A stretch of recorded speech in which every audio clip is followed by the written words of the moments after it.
વડોદરા કોર્પોરેશનની સામાન્ય સભામાં હોબાળો મચ્યો। ભૂખી કાસને લઈ ભાજપ ધારાસભ્ય કેર રોકડિયા અને કોંગ્રેસ કોર્પોરેટરો વચ્ચે હોબાળો થયો। કોંગ્રેસ કોર્પોરેટરે ભૂખી કાસ પર દબાણને લઈ આક્ષેપ કરતા હોબાળો કર્યો હતો। ધારાસભ્ય અને કોર્પોરેટર કેર રોકડિયાએ મોટો આરોપ લગાવતા કહ્યું કે વર્ષ 1976માં કોંગ્રેસના શાસનમાં ભૂખી કાસ પર દબાણોને મંજૂરી આપી। કેર રોકડિયાએ સભામાં નકશો બતાવી કોંગ્રેસ પર આરોપ લગાવ્યા। કોંગ્રેસે ભૂખી કાસ दूर કરી સાંકડી કરી અને 20 વર્ષમાં બાંધકામની અઢળક મંજૂરીઓ કોંગ્રેસના શાસનમાં અપાઈ છે તેવો આરોપ લગાવવામાં આવ્યો હતો। કરી આપો તો આનો રોડ ખુલ્લો થાય તો અમારે સમાજથી હરણી સુધીનું આખું લિંકિંગ રોડ એક નવો ખુલી જાય જે સમા છાવણી રોડ ઉપરનું ભારણ છે એ ઘટે।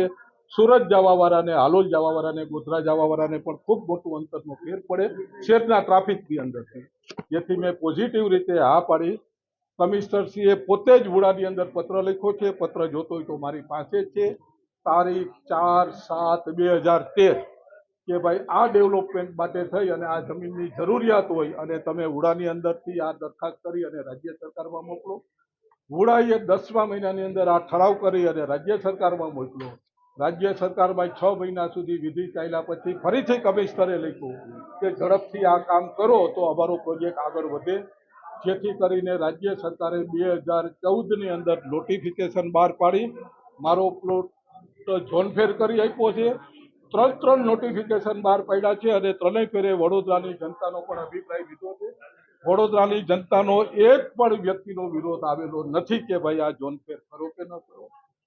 એટલા માટે થઈ હું ફરીથી સ્પષ્ટતા કરું છું કે આ કોઈ બિલ્ડર દ્વારા નહીં, કોઈ કમાવા માટે નહીં। આ ઝોનફેર થયા પછી ત્યાં નથી કોમર્શિયલ કોમ્પ્લેક્સ બન્યા, ત્યાં નથી રેસિડેન્ટ કોમ્પ્લેક્સ બન્યા, માત્ર અને માત્ર પરાક્રમસિંહ જાડેજાનો રહેવા માટેનો એક બંગલો બન્યો છે અને માત્ર પરાક્રમસિંહને પોલિટિકલ ટાર્ગેટ કરવા માટે થઈને જ આ વર્ષોનું એક કાવતરું ચાલે છે। પણ કાવતરાના ભાગરૂપે પણ રાજપૂતનો દીકરો છું, તલવારના ઘા ખાધા છે તો આવા સામાન્ય શબ્દોના ઘા અમને અસર ન કરે, સહન કરતો હતો। પણ જ્યારે વડોદરાની પ્રજાને એટલું મોટું નુકસાન થયું છે ત્યારે વડોદરાની પ્રજાને સાચી વાત જણાવવા માટે થઈ અને મને આજે લાગ્યું કે મારે આ બોલવું જોઈએ, એટલે તમામ ડોક્યુમેન્ટ સાથે હું આવ્યો છું। કોર્પોરેશનમાં તમામ ડોક્યુમેન્ટ સહિત મેં વાત કરી છે। હવે બીજી વાત આવી મારા દબાણની, તો દબાણની અંદર તમે બધા પણ આની અંદર ઘણા બધા લોકો એક્સપોર્ટ લોકો છો, જ્યાં જ્યાં પોતાની જમીન હોય ત્યાં પોતાની જમીનને પ્રોટેક્શન કરવા માટે થઈને તમે દિવાલ બાંધી શકો છો। દિવાલ ઉપર તમે નથી મકાન બનાવી શકતા, નથી ગજીબા બનાવી શકતા કે નથી બીજું કશું બનાવી શકતા। મારી જમીન ઉપર મારી ભૂલ શું હતી કે દિવાલ બનાવ્યા પાછળની બાજુમાં કોન્ક્રીટ પાથરીને સફેદ ટાઇલ્સ મેં નાખી હતી। સેટેલાઇટ ઉપરના ફોટામાં સફેદ ટાઇલ્સ એટલે એવું દેખાતું હતું કે આ તો કોઈ મોટું કન્સ્ટ્રક્શન છે। હું પોતે આ પૂર આવ્યા પછી કમિશનરશ્રીને ફતેગંજના એક વિષય માટે રૂબરૂ મળવા ગયો અને ત્યારે મેં કમિશનરને કીધું, કમિશનરશ્રી વડોદરા શહેરનું જે કાંઈ કામ હોય નેગેટિવ પોઝિટિવ, તો પોઝિટિવ કામમાં હું તમારી સાથે છું। મને એને કાગળ બતાવ્યો, મને કે પરાક્રમસિંહજી એક વિનંતી છે કે આ સેટેલાઇટના વડોદરાના એટલા ફોટા છે એમાં તમારી ત્યાં નદી કિનારે એક આવડું આ સફેદ બિલ્ડિંગ દેખાય છે, એટલે મેં કીધું સાહેબ અત્યારે જ માણસને મોકલું, ત્યાં કોઈ જાતનું બિલ્ડિંગ નથી, આ સફેદ ટાઇલ્સ પાથરેલી છે અને બાજુમાં 2 ઓટા બેસવા માટેના ઓટાની સાઈઝે કહું 2.5 ફૂટ બાય 4.5 ફૂટ એવા 2 ઓટા બનાવેલા છે। તમે કહો તો કાલ સવારથી જ તોડવાનો, પરમ દિવસથી નાસિક ઇલેક્શનમાં જ આવું છું, મહારાષ્ટ્રની જવાબદારી, તેમ છતાંય કાલ કયો તો કે પરાક્રમસિંહ જો આવવું હોય તો હું ન કહી શકું પણ શહેરના હિત માટે તમે કરો તો અમને પણ આનંદ થશે। ઓન ધ સ્પોટ મેં રાત્રે જ મજૂરોને કર્યા અને બીજે દી સવાર સુધી ત્યાં કામ ચાલુ કર્યું। બંને ઓટા દૂર કરી નાખ્યા, ત્યાં ટાઇલ્સ પાથરી હતી દૂર કરી નાખી અને સાથોસાથ ત્યાં કોન્ક્રીટ કર્યું હતું। આજની તારીખે પણ એ કોન્ક્રીટ, કેમ કે કોન્ક્રીટ એટલું હેવી હતું એટલે તોડતા થોડી વાર લાગતી છે, આજની સાંજ સુધી આ કોન્ક્રીટ તોડીને મેં પટ ચોખ્ખો કરી નાખ્યો છે। મારા મિત્ર રવિભાઈએ બહુ સ્પષ્ટ બતાવ્યું કે સિમેન્ટના પાડા છે, રવિભાઈ સિમેન્ટના પાડા હોય તો મારું માથું આપી દેવા તૈયાર છું।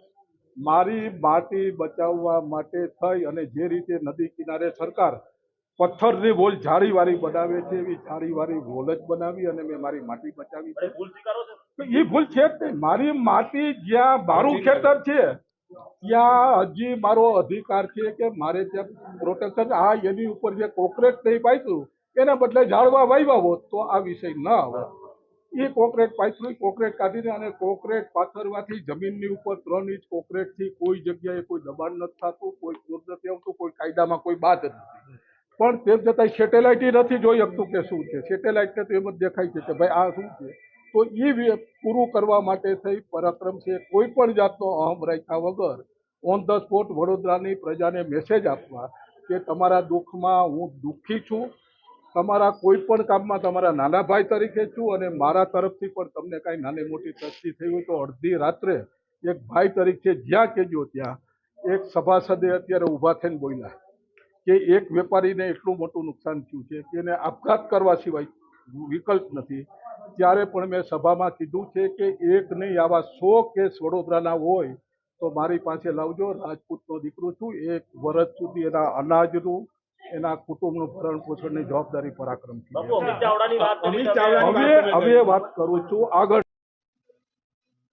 પહેલા પોતે જ કન્ફેસ કરે છે કે ભાઈ મારે ઓટલા હતા એટલે મેં તોડી દીધા. પહેલી વાત એ છે કે આમની સરકારમાં ઝોન ચેન્જો થયા છે, અને ઝોન ચેન્જ કરવું એટલે સિટીને ડિસ્ટર્બ કરવી વાળી વાત છે.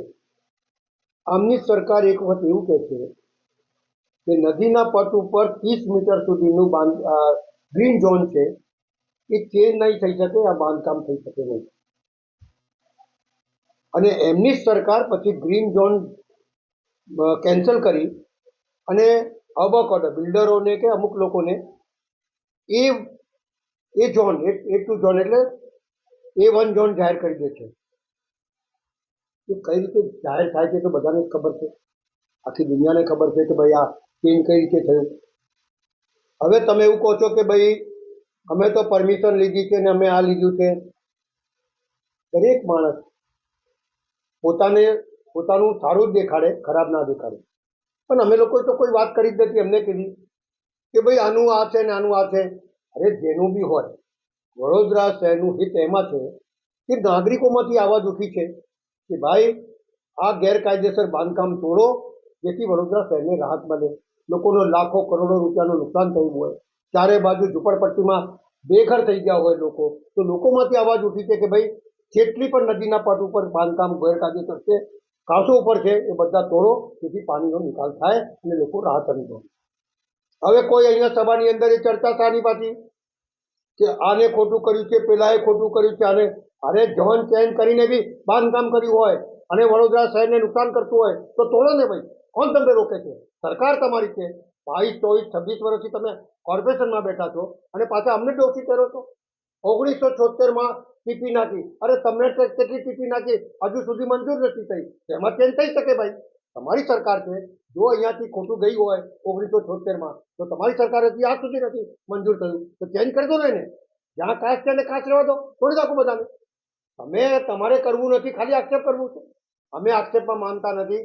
અમે એટલું જ કહીએ છીએ કે વડોદરા શહેરના નગરજનોના હિતમાં જે બી ઝોન ચેન્જ થયા હોય અને જેને બી બાંધકામ કર્યું હોય વડોદરા શહેરને નુકસાન પહોંચાડવાનું, એ તમામના બાંધકામ તોડી સરળતાથી પાણી નીકળી જાય અને આ શહેરની અંદર પૂર ના આવે, એવી પરિસ્થિતિનું સર્જન ના થાય, લોકોનું કરોડો રૂપિયા નુકસાન ના થાય, એ જોવાની વાત છે.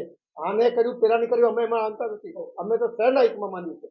બીજો સવાલ મારી જમીનની અંદર જે બહારનો ભાગ હતો મેં તોડ્યો હતો, સામે વિનુ જીવાની જે કોંગ્રેસના પૂર્વ નેતાની જમીન છે એ મામલે પણ તેમણે સવાલ કર્યા છે. આપ શું કહો છો? જે રીતે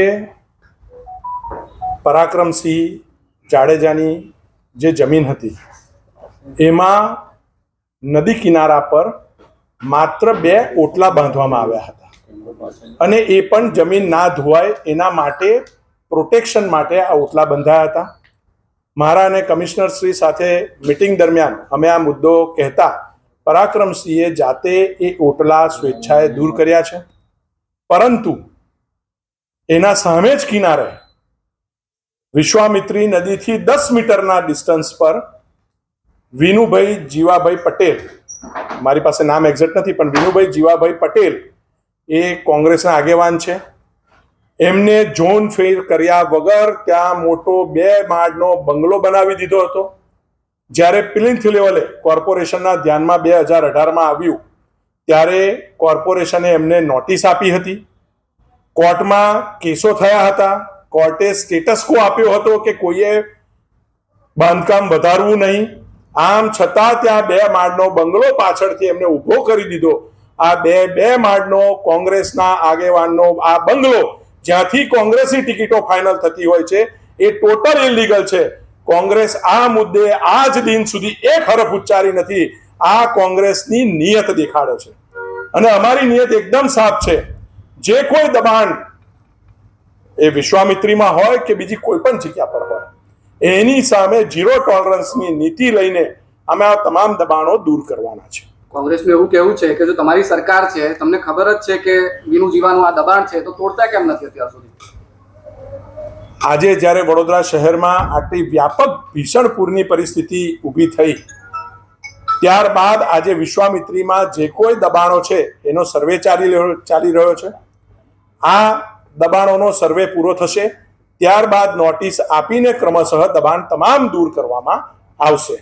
પણ જે કોંગ્રેસ આજ સુધી ભૂખીની અંદર પણ એવું કહી રહી હતી કે ભૂખીમાં પણ દબાણ છે, ત્યારે આજે સામાન્ય સભાની અંદર ટીપી 12 ડ્રાફ્ટ ટીપી મંજૂર 1976 સાલમાં આખા એરિયામાંથી ભૂખી કાંસ જ ઉડાવી દીધી એ આ કોંગ્રેસની સરકાર. અને 12 આખા ભૂખી કાંસ પર ફાઇનલ ટીપીના પ્લોટ આ કોંગ્રેસની સરકારે આપી દીધા હતા. આજે કોંગ્રેસના સભ્યોને અમે વિનંતી કરી કે ભાઈ તમે 20 વર્ષમાં 1976 થી લઈને 1995 સુધી તો 20 વર્ષ એમનું શાસન હતું. એક લેટર પણ ભૂખી કાંસને બચાવવા માટે લખ્યો છે. આજે ત્યાં ભૂખી કાંસનું અસ્તિત્વ મિટાયેલું છે અને ત્યાં તમામ જગ્યા પર બિલ્ડિંગોની પરમિશનો અપાઈ છે, કારણ કે ત્યાં બધે ફાઇનલ પ્લોટ પાડવામાં આવ્યા હતા. એટલે કોંગ્રેસ માત્ર આક્ષેપ કર્યો, એની સામે કોંગ્રેસની કરતૂત કે જેમને ભૂખી આખી ફાઇનલ ટીપીમાંથી જ ઉડાવી દીધી, ભૂખી કાંસ જ ઉડાવી દીધી, આ લોકો સમક્ષ આજે મેં ખુલ્લી પાડી. તો 20 વર્ષથી તો તમે પણ ભૂખી કાંસ પર જે દબાણો થયા છે એને કારણે જે પૂર આવે છે લોકોને તો ડૂબાડી રહ્યા છે. જ્યારે ડ્રાફ્ટ ટીપી 1976 મંજૂર થઈ ત્યારબાદ ફાઇનલ પ્લોટ 20 વર્ષની અંદર જે એ લોકોએ બધી જ જગ્યા પર પરમિશનો પણ આપી છે, સોસાયટીઓની, બિલ્ડિંગની, કારણ કે ફાઇનલ પ્લોટ આપ્યા છે. એમને ફાઇનલ પ્લોટ આપ્યા હોવાના કારણે આજે એને દબાણ ના ગણી શકાય, કારણ કે એની પર બાંધકામ પરમિશન સાથે થયું છે. અને આજે એ જ લોકો એને દબાણ ગણીને આક્ષેપ કરે છે. જે લોકોએ ફાઇનલ પ્લોટ આપ્યા, જે લોકોએ મંજૂરી આપી એકતાનગર, સૂર્યા ફ્લેટ બધાને, અને આજે એને દબાણ કહી રહ્યા છે. કેમ? તો કે એમને રાજકીય રોટલો શેકવો છે. માટે આજે અમે કોંગ્રેસની કરતૂત આજે પ્રજા સમક્ષ ખુલ્લી પાડી. ભૂખી કાંસ પરના દબાણો તૂટશે ખરા? આ દબાણ ના કહી શકાય, કારણ કે ત્યાં ફાઇનલ પ્લોટ આપ્યા છે અને એની પર બાંધકામ પરમિશન સાથે થયું છે. આજે જે આ ભૂખીનો પ્રશ્ન છે એનો પણ બીજો સર્વે કરીને જે 4 મીટર 5 મીટરની ભૂખી વચ્ચેથી પસાર થઈ રહી છે અને સ્ટ્રક્ચર્ડ, એને બીજી જગ્યા પરથી પણ બીજી 3.5-4 મીટરની ભૂખી આગળ જઈને મેચ કરવાની અને 8 મીટરની ભૂખી પાછી રિવાઇવલ કરવાનું કામ હવે અમે સર્વેના આધાર પર અમારી સરકાર કરવાની છે. અચ્છા કેયુરભાઈ, અત્યારે જ્યારે સર્વે કરવાની વાત છે 2014માં 2019માં પણ પૂરની પરિસ્થિતિ ઊભી થઈ હતી, તે વખતે કેમ કોઈ કાર્યવાહી નહીં કરવામાં આવી? તે વખતે કેમ કોઈ પગલાં નથી લેવાયા? 2000 પૂરની પરિસ્થિતિ 19ની અલગ હતી. આ વખતની પૂરની પરિસ્થિતિ ખૂબ અલગ છે. આ વખતે આપણે ના જોયેલું સૌથી મોટું, આમ તો એવું કહી શકાય કે છેલ્લા 30-40 વર્ષમાં સૌથી ભયંકર, એનાથી પણ કદાચ વધારે સમયમાં સૌથી ભયંકર, લોકો એમ કહે છે 1972નું પૂર સૌથી વધારે હતું. આ વખતનું પૂર એ 2024નું પૂર આ 50 વર્ષનું સૌથી મોટું પૂર છે. અને આની અંદર જ્યારે આટલી મોટી આફત શહેર પર આવી હોય તો અનેક પ્રકારના નિર્ણયો સરકારે, એક તો રાહતના જે નિર્ણયો કર્યા છે, દરેક પહેલા માત્ર કેસ્ટોલ અપાતી હતી પૂરમાં, આ વખતે ઘર વખરીનો સામાન, કપડાની સહાય પણ સરકારે આપી છે. પહેલા સરકાર એ ક્યારેય કોઈ દુકાનદારને નુકસાન થયું તો રૂપિયા નહોતી ચૂકવતી. આ વખતે સરકારે નાની મોટી દુકાનદાર, રેકડી ધારકો, કેબિનવાળાને પણ રૂપિયા ચૂકવવાનો નિર્ણય કર્યો છે. આ આફતની અંદર જેટલી બને એટલી સહાય લોકો સુધી પહોંચાડવાનું કામ સરકારે કર્યું છે. આ આફતની અંદર આપણે કેવી રીતે આ ભવિષ્યમાં ના આવે એના નિરાકરણ શોધવાનો આજનો એ સૌથી ઉત્તમ સમય છે. અને આજે આ તમામ પ્રકારો, દબાણો હોય, નદીના હોય, કાંસના હોય, આ તમામ દબાણો પણ દૂર કરીશું. જે પણ રિયલ દબાણ હશે, પરમિશન વગરનું બાંધકામ હશે, એ તમામ દૂર કરવું પડશે. એની સાથે કાંસો જે 4 મીટર હોય, પહેલા 8 મીટર પહોળી હતી, હવે 4 મીટર થઈ, તો 4 મીટર બીજી ક્યાંથી લઈ જવી અને એનો પણ નિકાલ આ વખતે કોર્પોરેશન ને રાજ્ય સરકાર કરવાની આ છે. બધું પ્લાનિંગ થઈ રહ્યું છે, ક્યાં સુધી અમલમાં મુકાશે?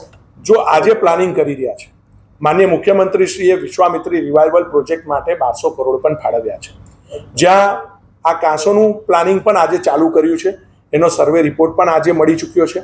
તો આનું પણ કામ આગામી સમયની અંદર અમે ખૂબ ઝડપથી કરીશું. તમે કીધું કે કોંગ્રેસના શાસનમાં ભૂખી ઘાસ પર ફાઇનલ પ્લોટ આપવામાં આવ્યા, બીજેપીના શાસનમાં વિશ્વામિત્રી નદીમાં ઝોનફેર કરવામાં આવે, એ બાબતે શું કહેશો?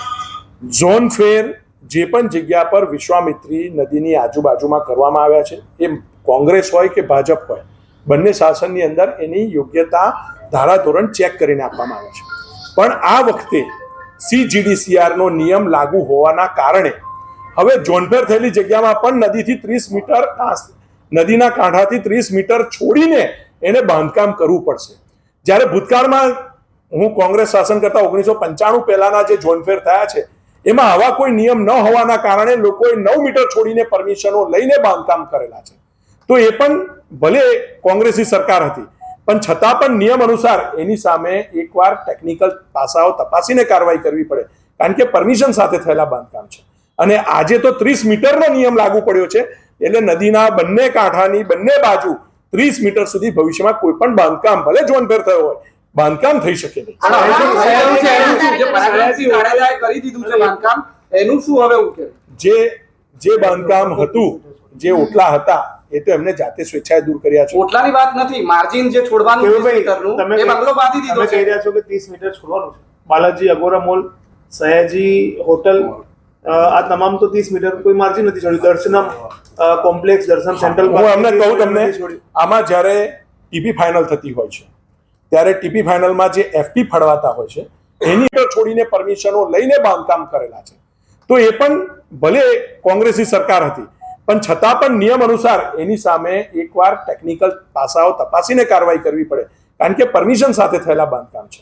અને આજે તો 30 મીટરનો નિયમ લાગુ પડ્યો છે, એટલે નદીના બંને કાંઠાની બંને બાજુ 30 મીટર સુધી ભવિષ્યમાં કોઈ પણ બાંધકામ ભલે ઝોનફેર થયો હોય બાંધકામ થઈ શકે નહીં. કરી દીધું છે બાંધકામ, એનું શું હવે ઉકેલ?